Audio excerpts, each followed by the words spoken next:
Hello guys, good day po sa ating lahat.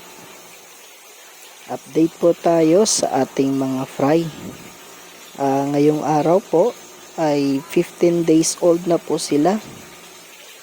Ang huling upload ko po is 12 days old sila. Hindi ko po nakuna ng video yung day 13 at saka 14. Dahil po na-busy po ako kasi nagpaanak po tayo ng panibagong fry. Baka magtaka po kayo na dumiretso po tayo sa 15 days old.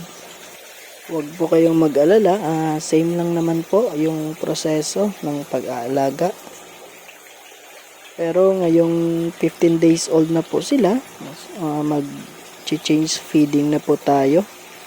Magpapakain na po tayo ng commercial feeds.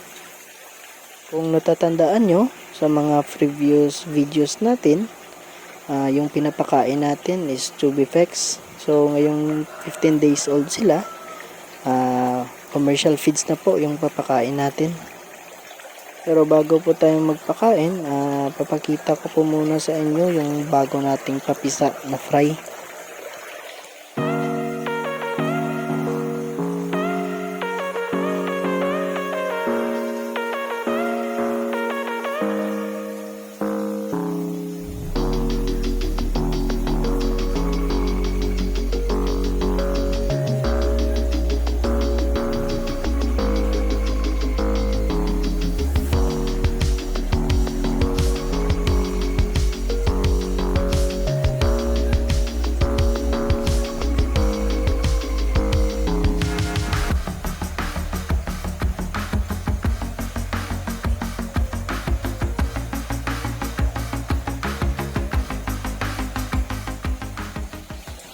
So, ayan po, yung mga bago nating papisa.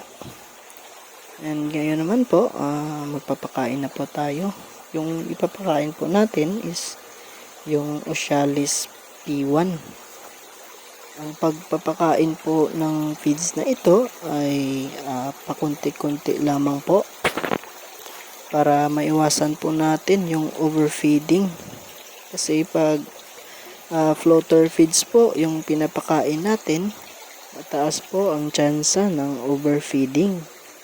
Kasi ang floater feeds po, kapag nabasa po ng tubig is nag-i-expand po yan. So, doble po yung laki ng feeds. For example po, kumain po ng 5 butil ng feeds yung inyong isda. At ilang segundo, nag-expand na yung feeds sa loob ng tiyan nila. Dodoble po yung laki ng feeds. So parang kumain na po ng 10 butil ng feeds yung inyong isda. Kaya po dapat pa konti-konti lang po yung pagbigay ng feeds sa kanila. So yun lamang po. I-update ko po kayo bukas para sa day 16 or 16 days old po nila.